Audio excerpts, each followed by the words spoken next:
Labrīt, labdien, labvakar! Kamēr Karīna ir savā vasaras atvaļinājumā, es esmu tikusi pie jaunas profesionālās lomas, pie jauna mikrofona, pie jauna dīvāna. Un jūs redzat, ka es noteikti neesmu Karīna, bet šis ir podcasts Vairāk naudas ar Karīnu Kulbergu. Bet mani sauc Paula, un es esmu tāds kā moderators, viesvadītājs šim brīnišķīgiem raidierakstam. Mēs turpināsim runāties par naudu. Es turpināšu aicināt brīnišķīgas sievietes pie manis uz šo ierakstu. Un paldies liels arī mūsu atbalstītājiem Signet bankai, ka es varu sēdēt šeit un turpināt runāt ar jums un saviem brīnišķīgiem viesiem par naudu. Un šodien man ir brīnišķīgs viesis, kas ir Sindija Lozgačova. Sindija ir mana draudzene. Mēs skaitījām jau, mums nesen bija anniversary. Mums bija 10 gadu jubileja. 10 gadu jubileja. Es nezinu, vai tās ir sudraba, ne, tās nav sudraba kāzas.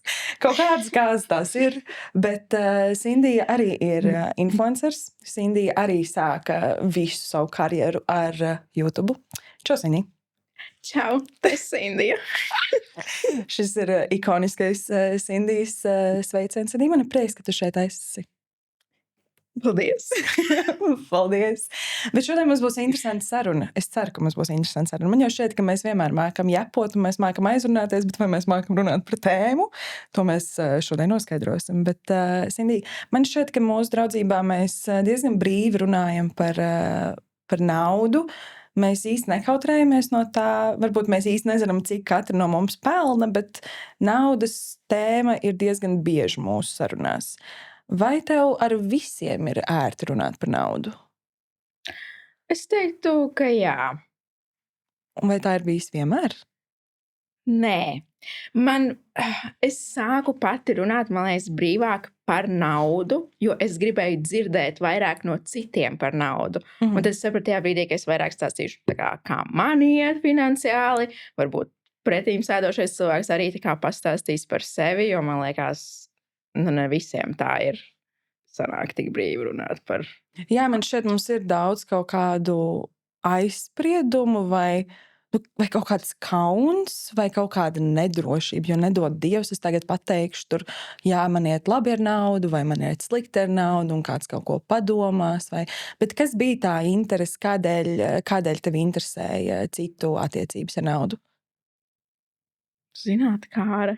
Es nezinu. Tu vienkārši es vienkārši gribu zināt, jo arī, nezinu, kaut vai šajā brīdī, kad mani vienaudži sāk runāt par pirmajām iemaksām dzīvokļu iegādēji, man vienkārši rodas jautājums, no kurienes, jo man nav tādu iekrājumu. Kāpēc jūs man neteicāt pirms 5 gadiem, ka jūs sākāt krāt naudu? Man likās, mēs visu tērējam nost. Tu vajadzēja mums kopā sākt krāt naudu, vai ne? Jā, mums vajadzēja brīdi pateikt, ok, šodien mēs pēc tusiņa ieliekam pirmo naudu krājkontā. Bet tu krāji naudu? Nē. Okay. šis ir interesanti, jo kāpēc tu nekrāji naudu? Nezini, vienīgā labā lieta, ko es varu pateikt par savām finansēm, ir, man liekas, mēs pirms gada sākām runāt par investēšanu. Es runāju vairāk par gadu, bet tu pievienojies šai sarunai. Jā, mums bija šī saruna pirms gada. Un tad es investēju savu pirmo naudu. Pirmo centu. Jā. Un tas ir vienīgais labais, ko es varu pateikt par savām finansēm. Tātad tu veic tādus mazos mikro ieguldījumus. Jā. Bet tas jau ir daudz. Tas ir vairāk nekā pirms gada, kad tu nedarīji neko saistībā ar naudu. Vai ne? Jā. Es nezinu, kā tu par to jūties. Forši, esmu 10 eiro nopelnījis. 10 eiro plusā. Ļoti labi. Bet vai tev ir kaut kādas vīzija vai kaut kāda ilūzija, vai mēs gada sākumā taisījām mūsu vision board par to, kā mēs gribam, lai mūsu gads izskatās. Varbūt tev ir kaut kāds tāds vision board, kādas tu gribētu redzēt, varbūt savas attiecības ar naudu.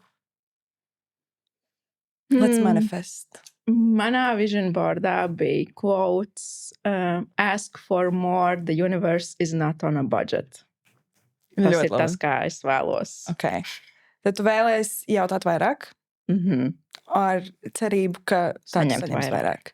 Bet man šķiet, ka mūsu biznesā, mūsu uzņēmējdarbībā, saturveidotāju, esmu uzņēmēja, saturveidotāju vidū, man šķiet, ka tiešām tas, kad mēs baidamies kaut kā jautāt to naudu, jo vismaz man pēc sevis atceros, man pirmā apmaksātā sadarbība man bija, kad man bija 16 gadi. Nu, tagad, skatoties atpakaļ, man bija 16 gadi. Tā kā man ir sajūta, ka es biju bērns, un tas, ka man bija jālasa līgumi, man bija jāizdomā, cik tagad tas viens Instagram vai YouTube video maksās.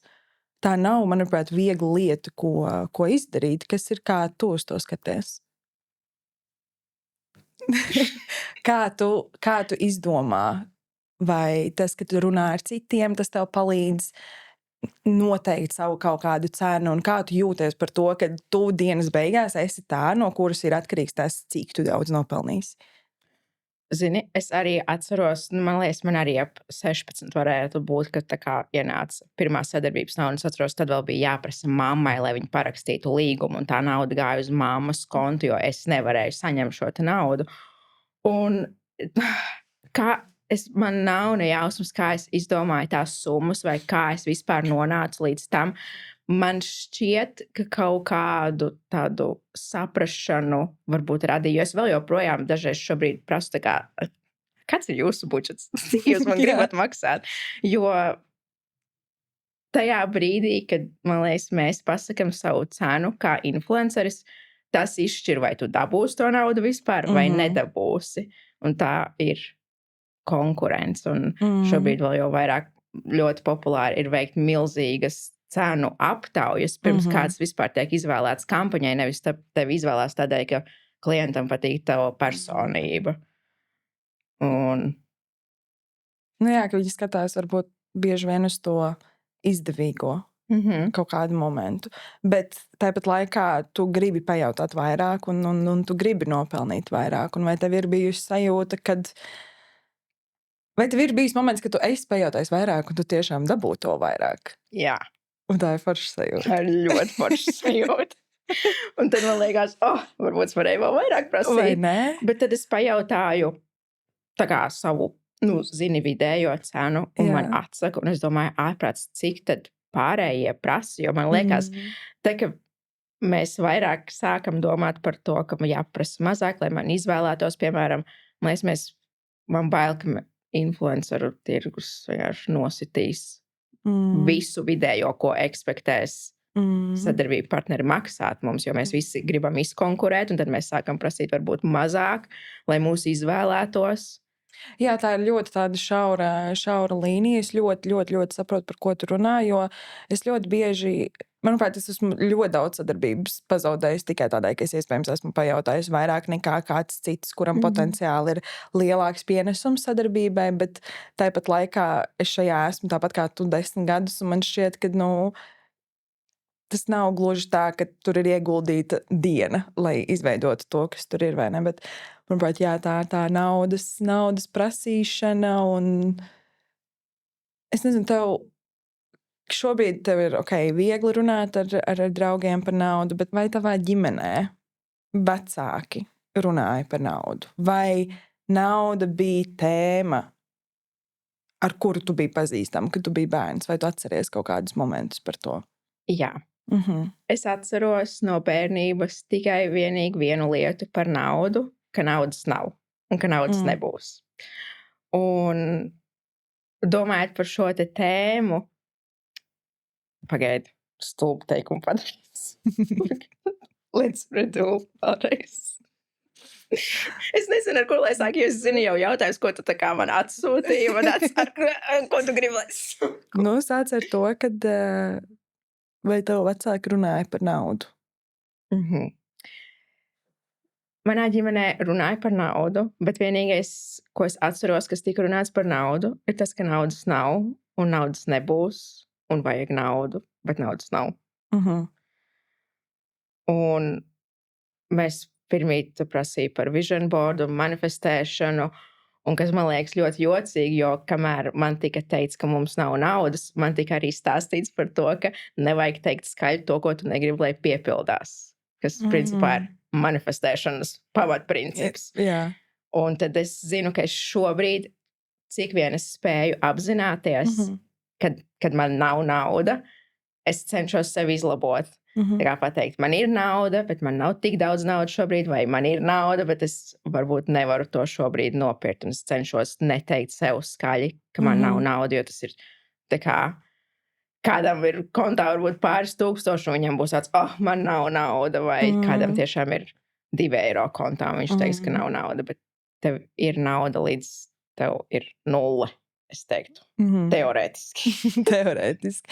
Nē, nu tas ir viens veids, kā uz to skatīties, bet vai tu jūti, ka tas, ko tev, es nezinu, vai vecāki to teica tā kā ar mērķi, kad tev arī nekad nebūs nauda, vai tev bija tāda sajūta, kad tu nekad nenopelnīsi naudu?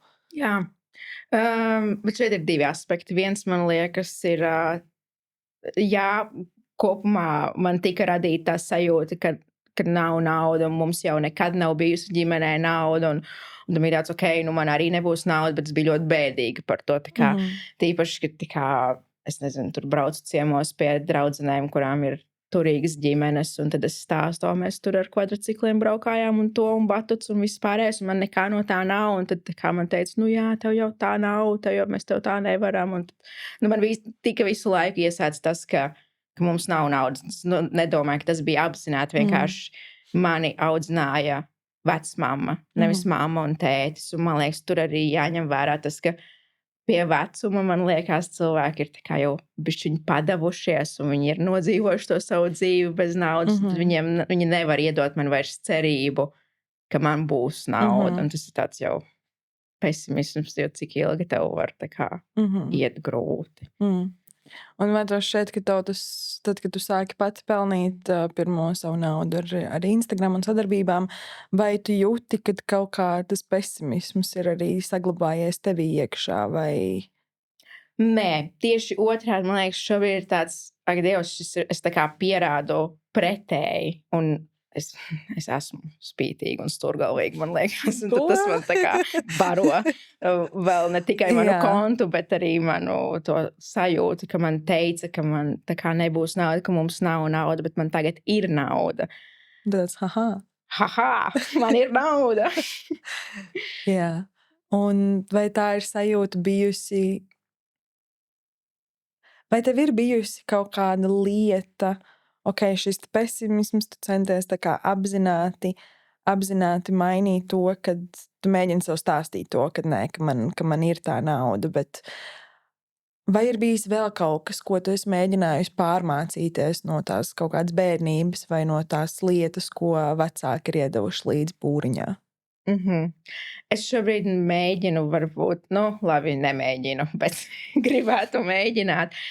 She's honest at least. Es gribētu mēģināt izlabot, jo tie klupšanas akmeņi, kas man ir, un tās kļūdas, ko es pieļauju, ir tikai un vienīgi manējās. Jo tad, kad nav naudas, nav problēmas. Jā, ak, Dievs, kā es šim piekrītu. Tā kā, jā, turpini. Tad, kad nav naudas, nav problēmas. Tad, kad ir nauda, tad ir problēmas. Tad, protams, arī atrisināt kaut ko, bet tad sākās pārtērēšana, visa iztērēšana, nedomāšana uz priekšu un viss pārējais, kas nāk. Jo tad, kad tev nav naudas, tu nedomā par to. Un tagad, kad man ir tā nauda, es viņu notriecu. Ups. Again. Kāds pārsteigums? Jā.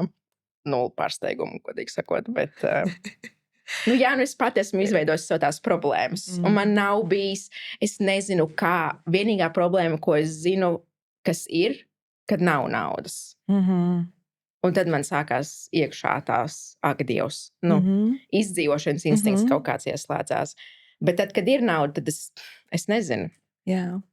Man ir ļoti līdzīgi, es burtiski tikko pirms 4 dienām savā dienas grāmatā ierakstīju, ka es jūtos kā Emīls no Emīla nedarbiem par to sulas dzeršanu. Kad man nav naudas, tad es nevaru dzert, kad man ir nauda, tad es nedrīkstu dzert. Un es to ļoti jūtu ar naudu un ar tēriņiem, jo kad man nav naudas, tā kā loģiski es nevaru tērēt, jo tev nav ko tērēt, bet tev ir tā kaut kāda trauksme par to, ka tā kā, ak nē, man nav naudas un es nevaru tērēt naudu. Un tad, kad tev ir nauda, tad man ir sajūta, ka es tā kā viņu nedrīkstu tērēt, jo es zinu, ka es pārtērēšos. Un tad man ir trauksme par to, ka, ak, nē, es iztērēju 100 eiro vairāk nekā es iztērēju mēnesī, kad man nebija naudas. Kas ir tā kā diezgan loģiski, vai ne? Tāpēc es pilnīgi, tā kā, kad tu to pateici, man šķiet, oh my God, es tikko par to pašu domāju. Un tas ir tas, ka kā tev šķiet, vai tā ir lieta, ko mēs varam mainīt, vai tā ir lieta, ko tu varētu mainīt, vai tu esi nolemta? You tell me! Nē, nu man šķiet, ka mēs to varam mainīt, bet tas ir tas, ka, manuprāt, tā sajūta, kas ir tad, kad nav naudas vai ir mazāk naudas, lai mēs neteiktu, ka mums nav nauda, jo mums ir nauda. Manuprāt, ka tā ir tā sajūta, kas teorētiski būtu jāsaglabā arī tad, kad tu nopelni vairāk, jo visticamāk, tu ļoti labi apzinies savu kaut kādu iztikas minimumu. Mhm. Es veicu savu pētījumu bankas kontā. Un es mēģināju saprast, kas ir tas mans iztikas minimums. Un arī, manuprāt, tas viens ir, ka tu nedrīksti pārāk strikti tam pieiet. Nu, respektīvi, ja tu esi pieredzējis tērēt naudu un varbūt iztērēt vairāk nekā tev viņa tajā momentā ir, tad tu nedrīksti pēkšņi, ok, ja es Rimī, piemēram, tērēju mēnesī 500 eiro, tad tagad es tērēšu Rimī 200 eiro, jo loģiski tas ilgtermiņā nestrādā. Un, manuprāt, tā ir tā lieta, ko man ir bijis sāpīgi apzināties, ka I'm just a spender. Nu, tā kā es vienkārši, man ir ļoti, es ar Karīnu arī esmu par šo runājis, man ir ļoti grūti pirkt savu lietas. Es neiztērēšu naudu apavos, es neiztērēšu naudas Cik gadus tu pirki savu televizoru? 7 gadus, un beigās tāpat viņa nopirka par 1 eiro. Tieši tik ļoti man nepatīk tērēt naudu lietās. Bet es iztērēšu naudu pieredzēs. Es tikko biju Londonā, spontāns koncertu pirkums par 150 eiro. Let's do it, jo tās ir atmiņas, vai ne? Bet tāpat laikā tā ir nauda, ko tu esi iztērējusi.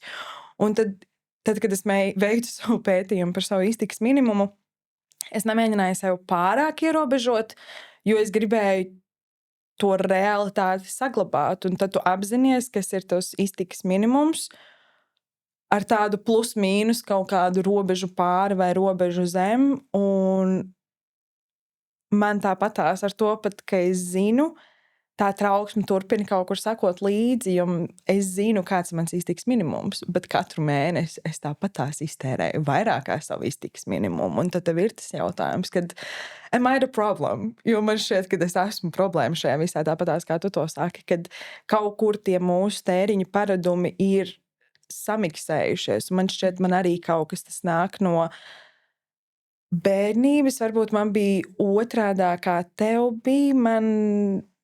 Man bija sajūta, ka maniem vecākiem ir naudas, un es to apzinājos, un it īpaši tagad, atskatoties atpakaļ, es varbūt neapzinājos to tik labi tajā momentā, bet tagad es saprotu, jā, ka maniem vecākiem bija nauda, un ka mēs varējām dzīvot ērtu un tādu drošu dzīvi, un tad es atceros, mans pirmais pārsteigums bija, kad es pārvācos pirmo reizi uz Rīgu. Un kad tev ir tukšs leduskapis, tev nav eļļas, tev nav sāls, tev nav nekas. Un kā tu ej uz veikalu? Tu ej uz veikalu tā, kā tava ģimene vienmēr ir gājusi uz veikalu, kas nozīmē, man bija rukola, man bija fitaki šis siers. Nu, katrā ziņā the girl went all out. Un, jo tas ir tas, kā mana ģimene ir iepirkusies. Un tad es atceros, es aizgāju pie kases, un es tā kā pīkstinu, un tā summa tik kāpju, man tāds, okay. Jaha. Un tas bija tas mans pirmais moments, kad šis laikam nebūs tik vienkārši, kā es domāju, jo loģiski man vecāki tajā laikā, man bija 17 gadi, man vecāki tāpatās loģiski deva to iztikas manu minimumu, kas man ir nepieciešams tam mēnesim, lai es izdzīvotu, lai es varētu braukt uz vidusskolu un tā. Un tad es sapratu, ka man pirmo reizi būs jādomā par to, ka ēdiens maksā. Vai ne?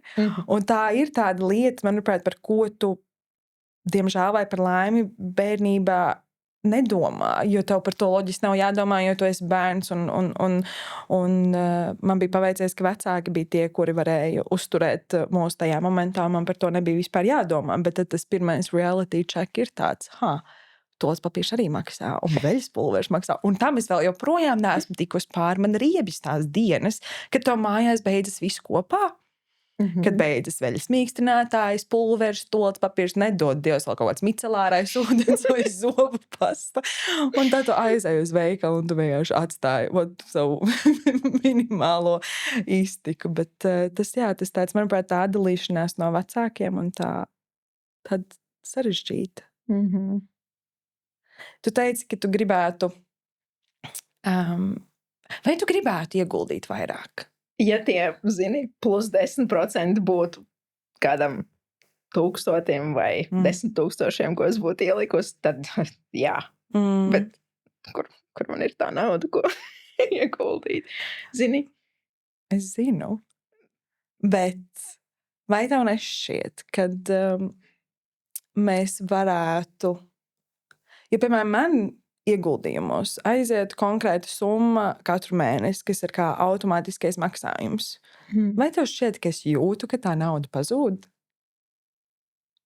Is this a trick question? That is a trick question. Jo es nejūtu, ka tā nauda pazūd. Vienīgais, ka es pamanu, ka viņa ir pazudusi, ir tā, ka man atnāk tā kā notifikācija no bankas. Es zinu, kas ir. Nē. Tā, ka es skatos savu konta pārskatu, kur ir sadalīti tie visi, kur tavu naudu ir aizgājis.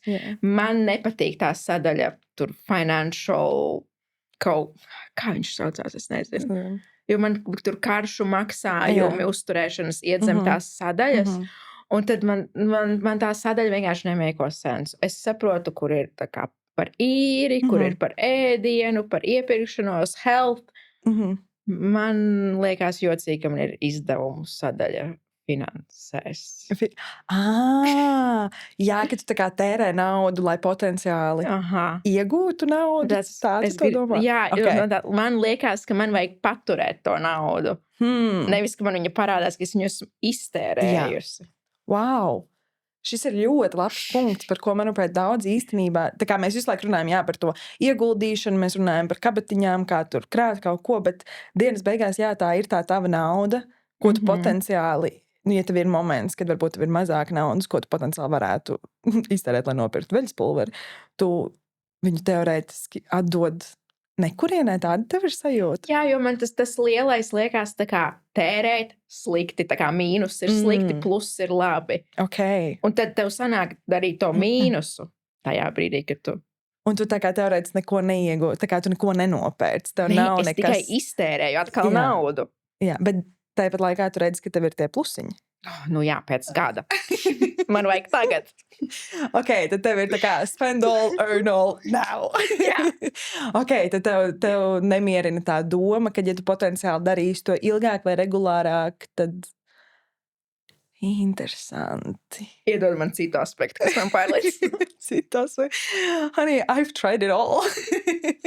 Es nezinu, tā kā par tiem citiem aspektiem arī runājot, man šķiet tas tā kā ir svarīgi, kad mēs ar Karīnu arī par šo esmu runājuši, un arī, ka Karīna par šo daudz runāja, ka šīs ir tās tērēšanas kabatiņas, ka tev ir tā kabatiņa, kur tu atliec, kas ir tavam tā kā iztiks minimumam, vai tam, kas tev ir vajadzīgs tā kā ikdienā tērējot. Tad ir tā tava kabatiņa, kur tu krāj naudu, kur tu, es nezinu, drošības pilvens, tāds koncepts, vai mēs esam pazīstams ar tādu konceptu? Zinu šitos pilveni. Nu jā, nu tad ir tāda lieta, ka mums ir arī drošības pilvens, kas ir... Mums ir? Man ir. Oh. Šis ir moments, kad es domāju, tu par mums abām padomāju. Nē, šis ir tas moments, kad... Tomēr 10 gadi. Nu, īstenībā es esmu par to domājis, ka mums vajadzētu tā kā kopīgu kontu, kas ir mūsu bingo vakaru konts, piemēram. Jo tas arī būtu veids, kā mēs parūpējamies par to, ka tad, kad mēs gribam patusēt, mums ir no kā patusēt. Mums ir bingo kabatiņa. Mums ir bingo kabatiņa. Nu, redzi, un tāpat tās tu vari domāt arī par savu drošības pilvenu kabatiņu, jo man tas ir iemācījis ļoti tādu drošības sajūtu par to, kad... Ko tas neiet? Tev ir bingo kabatiņa. Es ļoti... Jā. Paula reiz atnāca uz bingo ar mazu caurspīdīgu vaisiņu, kurš ir pilns ar monētiņām. Šī ir mana naudiņa dzērienam. Es biju jāizvirsus. Ja man nepatīk sīk nauda, man nepatīk skaidra nauda. Viss, kas man ir tā kā loģiski uz kartes. Bet tas arī man bija moments, ka man īsti nebija arī uz kartes nekā. Un tad es burtiski pa visiem mājas stūriem meklēju, kur ir kaut kādas kapeikas, un es skaitīju, lai man būtu tie 4 eiro, un tu man tiešām bija maisiņš. Un tā bija mana bingo kabatiņa. Nu, redz, tāpēc varbūt mums vajag tā kā nākotnē bingo kabatiņa, lai nebūtu šādas situācijas. Un tāpat tās, manuprāt, mēs varam domāt arī par savu finanšu brīvību nākotnē. Vai nav jākas ap stūriem? Vai? Jauns koncepts. Okay. Finansiāli atbildīgais draugs parūpējas par saviem nefinanciāli atbildīgajiem draugiem. Pastāst man vairāk.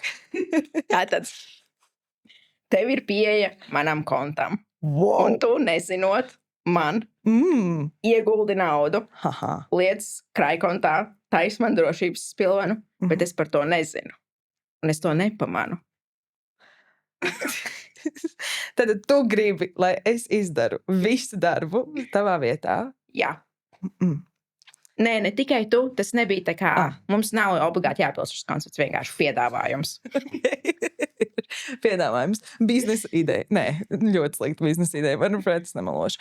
Bet man šķiet, ka tev vienkārši ir tā kā tas jau, ko tu teici par to, ka tev nepatīk, ka tev aiziet mīnusā un tu neiegūsti neko plusā, un ka tu īsti neredzi to ilgtermiņa vīziju vai to, kad man ļoti patīk tas, ko tu man vienreiz teici, tā, ka man tas boilers noplīs mājās. Vēl viens stāsts, bet ne šim raidierakstam, manuprāt. Bet man noplīsa boilers, un es sapratu, ka man viņš jānomaina ASAP. Un man ir jānopērk viņš ASAP. Un tad, kad es sapratu, cik tas maksās, tas nebija tāds, jā, 400 eiro, lūdzu. Bet man bija tie 400 eiro, ko samaksāt. Jo man ir tas mans drošības pilvens, un es atceros, es tev čīkstēju par to, ka Dievs jātie 400 eiro un par boileri. Tas pat nav koncerts, tas nav ceļojums, tas ir boileris. Kur karsts ūdens? Nu, come on, 400 eiro. Bet tas bija jāizdara, un es to izdarīju. Un es atceros, tu man pateici to, ka bet tev vismaz bija tā kā no kurienes to samaksāt. Un tās man ļoti iesēdās atmiņā, un tā ir vēl joprojām. Un tas paaugstināja vēl vairāk manu motivāciju būvēt to manu drošības pilvenu, jo es atceros, kad es gāju vidusskolā, es diezgan regulāri aizņēmos naudu no draugiem, jo man bija kauns jautāt vecākiem naudu. Un tad es aizņēmos tur no draudzenes 30 eiro, nākamais 20 eiro. Es, protams, vienmēr atdevu atpakaļ, tā ka man vecāki ieskaitīja naudu. Man teica, lūdzu. Bet es sapratu, ka man ļoti nepatīk tā sajūta. Ka man ļoti nepatīk tā sajūta, ka man ir pirmkārt jānonāk tādā situācijā, lai man būtu jāpasaka savai draudzenei, hei, vai tu vari man iedot lūdzu naudu. Un tas, kad es īsti nevaru, man tas liek domāt, ka es nevaru par sevi parūpēties, vai kad man nav tā, tas, ko tu saki, ka man gribas, lai kāds to izdara cits manā vietā, bet dienas beigās saprotu, girl, we're almost 30. Nu, tā kā ir kaut kāds moments, ka mums ir jāuzņemās tā atbildība par savu dzīvi un tā vīzija, kad varbūt es gribu bērnus kādu dienu, varbūt es gribu ģimeni kādu dienu, un tad es sāku domāt, ja es gribu tās lietas, tad man nosaukumi ir jājūtās stabili, un vai es varu justies stabili, ja man nav, piemēram, tas drošības pilvens. Kas ir interesanti, ka tas drošības pilvens nav tikai metafora naudas ziņā, bet tas ir burtiski drošības pilvens visai manai kaut kādai pašpietiekamībai vai manai tādai sajūtai par sevi, jo man ir arī galvā izdomāts minimums, zem kura tas drošības pilvens nevar aiziet. Un ja viņš aiziet zem tā, the anxiety, she's back. Un man ļoti arī nepatīk tas, un tādēļ es tiešām vienmēr arī tev es esmu teikusi, ka tad, kad man vajag aizņemties naudu, es aizņemos naudu no sevis. Kas teorētiski arī ir riskants tāds aplis, jo man ir tā sajūta, ka, es saku, ka man nav naudas, kaut gan es zinu, ka man drošības pilvenā ir nauda, bet es uz to naudu es viņu neredzu kā naudu. Es viņu redzu kā tad, kad tev čista nebūs naudas, tad tu paņem tikai no turienes.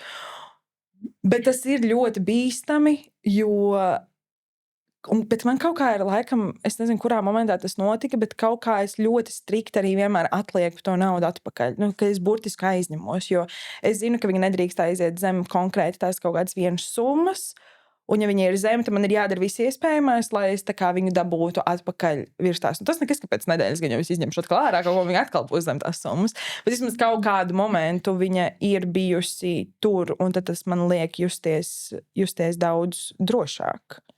Vai šis tev pārliecina par drošības pilvenu izveidi?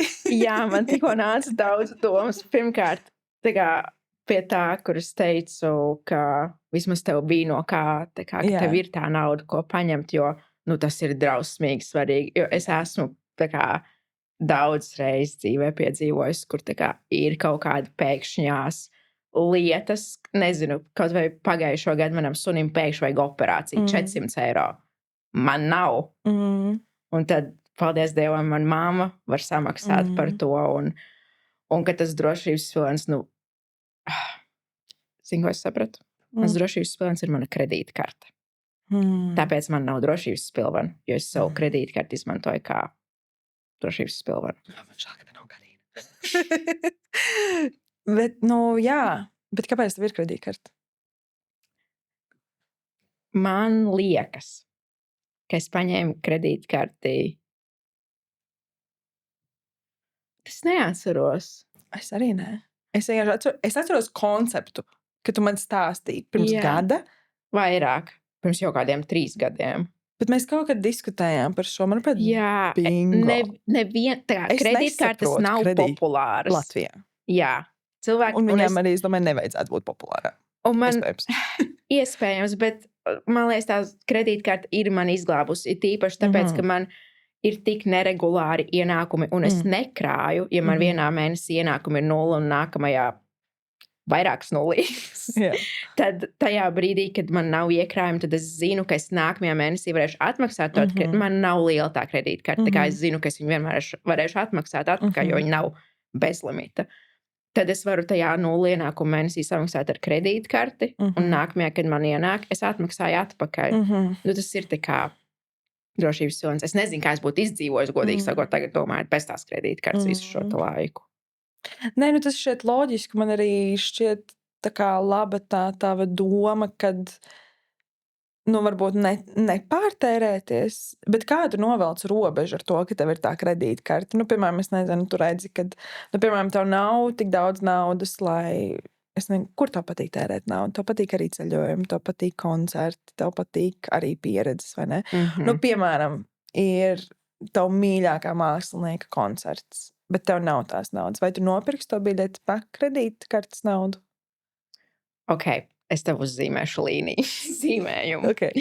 Šeit ir 0 bezdibenis. Te ir kredītkarte. Jā. Un tad šeit ir mana nauda. Un es tā kā tērēju savu naudu, es nonāku līdz kredītkartei. Man nav sajūta, ka man nav 0 nauda. Tā kā man beidzās nauda tad, kad kredītkarte ir iztērēta. So tajā brīdī pēc tam man būs 100 eiro, koncerta biļete ir 200. Un tāds, es varu nopirkt. Bet šis ir tas koncepts, ko es nesaprotu. Šis ir tas, ko tu man mēģināji, man pirms gada arī stāstīji. Man tāds, it doesn't make sense. Nē, tā kā es saprotu, bet tas ir burtiski tas pats, ko es daru ar savu drošības pilvenu. Vienkārši, tā kā, bet... Es atmaksāju bankai, tu atmaksā sev. Jā, un tas, ko tu teici par savu apgrozījumu. Jā, mans kredīta apgrozījums, esmu miljonāra. Jo es maksāju tikai ar kredītu. Mums ir kādu finanšu ekspertu. Un es? Girl, es ēnoju šobrīd. Bet jā, manuprāt,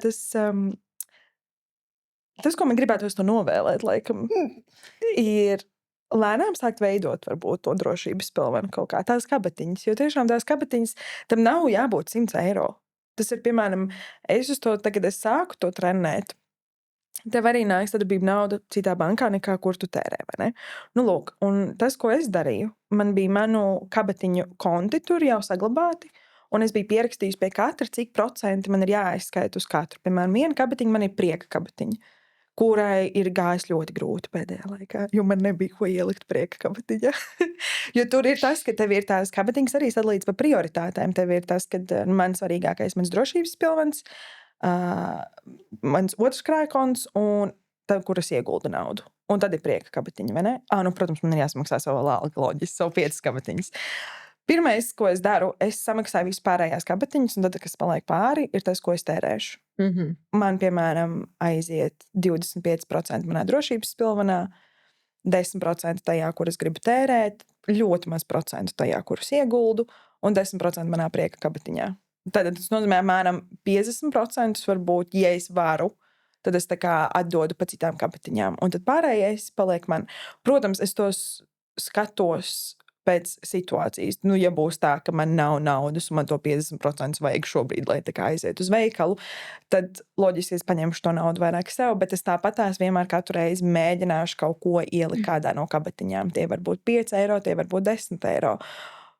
Un tāpēc arī tas automātiskais maksājums, kas ir tā nopaļošanās arī funkcija, manuprāt, tā arī man bieži vien nāk par labu, jo tas ir tas, ka tu vispār nejūti to, man tā nopaļošanās funkcija ir, es nezinu, kopš viņa parādījās, ir ieslēgta, un es tikai kaut kad nesen sapratu, ka es tā kā visu laiku iztērēju vairāk nekā tā prece maksā, vienkārši tādēļ, ka man tā nauda aiziet uz to nopaļošanās funkciju.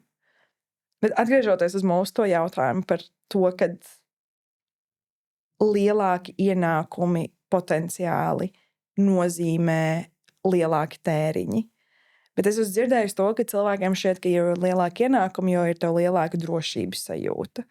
Kas ir tas, kas tev rada vai radītu kaut kādu drošības sajūtu par naudu? Noteikti lielāka ienākuma man nerada drošības sajūtu. Jo earn it all, spend it all. Bet man drošības sajūta patiesībā par naudu, vienīgā lieta, kas man šobrīd rada drošības sajūtu, ir tas, ja es zinu, kad man ienāks nauda. Bet man liekas, tas ir manai darba specifikai. Vienkārši tas, kā es esmu vairāk kārt strādājusi arī ilgstoši pamata darbu, kur es zinu, ka man katru mēnesi, un tad esmu jutusies visdrošāk, ka es zinu, ka man katru mēnesi būs alga. Tā kā, kad es zinu, ka man ienāks nauda, tas man rada drošības sajūtu. Jā. Tad tas nav nekas, ko tu potenciāli vari radīt sev? Nē. Laikam. Drošības pilvens, Ini. Sapratu. Bet es aizņēmos vienu jautājumu no Karīnas. Ko man Karīna jautāja? Ak, nē. Čo, Karīna? Kad es podījos tā biju kā viesis, man Karīna pajautāja, kad randiņu laikā ir jārunā par naudu? Un vai ir jārunā par naudu? Kāda ir bijusi tava pieredze? Kā tev šķiet? Tad, kad tu tiecies ar kādu, vai jūs runājat par naudu? Vai tev interesē? Man liekas, ka tad, kad tu daudz domā par naudu un daudz runā par naudu, tu vari nolasīt, vai cilvēkam, kāda viņam ir situācija ar naudu. Ne pēc tā, kā viņš izskatās, vai kas viņam ir mugurā, bet piemēram, kas ir tā kaut kādas lietas, ko viņš saka, vai viņa aura? Vibes. Es nezinu, kā lai izskaidro, bet to kaut kā var, jo tur nav jābūt, tiešām tām nav jābūt materiālām lietām, tās pat var nebūt sarunas par naudu, bet kaut kā var, man liekas, uztvert to, tā kā vai tev par to randiņu puisis samaksā ar pēdējo naudu, kas viņam ir, vai viņš tā kā... Kā tu to zini? Jo es vienmēr par šo esmu domājis. Man laikam nav tāds choice iekšā. Ja man nepateiks konkrēti, ka viņam ir grūti ar naudu, es nezinu, vai es tā kā apzināšos to. Bet turbūt tas ir no personīgās es nezinu, kaut kas man tā kā, bet I don't know. Bet tev šķiet, ka tai ir jābūt sarunai tā kā kaut kādā brīdī noteikti. Un kas tev interesētu? Jo tā kā man bieži cilvēki, man liekas, jautā, cik es pelnu, jo tas ir ļoti vienkārši pajautāt influencerim, cik viņš pelna. Ļoti interesants jautājums, jā. Un pēdējo reizi, kad man bija šāda saruna, es teicu, ka tā kā man neliekas tas svarīgi šobrīd, ka tā kā runāt par Bet tajā brīdī, ja mēs gribēsim ar kādu sākt domāt par kopdzīvi vai bērniem, man liekas, tas ir brīdis, kad ir jāzina, kas otram notiek kontā. Bet tā pašai interesē? Kuras? Tu esi ziņkārīgi. Paldies, Sindī. Man šī bija ļoti jauka saruna. Paldies. Es tev došu iespēju iedot savu novēlējumu. Turpinot tavu vision board. Mums ir palikuši 6 mēneši līdz jaunajam gadam. Nu, nesaka tā. Kur šogad spontāni lidosim jaunajā gadā? Tas skanīgi. Mēs esam atbildīgas ar savu naudu. Bet tas īstenībā bija ļoti atbildīgi. Mums bija dāvana kārta. Super atbildīgi. Tas bija super Tas bija gudrāk to izdarīt nekā neizdarīt. Jā, mēs vienkārši jaunajā gadā uz 24 stundām aizbraucām uz Londonu. Burtiski 24 stundām. 31. vakarā mēs bijām tur. Redzējām salūtu. Nākamajā dienā mums bija ok, mēs dodamies mājās. Bet tas bija ļoti forši. Bet kāds būtu tavs novēlējums tavam atlikušajam 2028. gadam? Puse ir pagājis, puse vēl priekšā. Vispār traki, ne? Ļoti traki. Ļoti traki. Novēlējums tikai līdz jaunajam gadam. Nē, nu došu arī vēlāk. Es negribu tev aizliegt manifestēt tālāk arī. Nu saki, ko man rakstīt kartiņā? Nu, ko tu rakstītu kartiņā? Es sev rakstītu.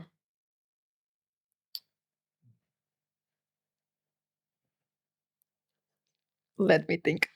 Party hard. Pretty hard.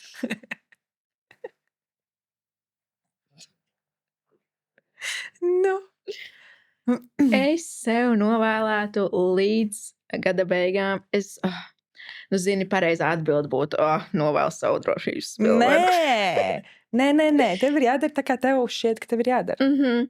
Es vienkārši gribu, lai tā, lai nāk tā nauda, Es gribu, lai viņa nāk. Es gribu viņu tērēt. Ļoti labi. Tad es novēlu tev Jail. Es novēlu tev tieši to.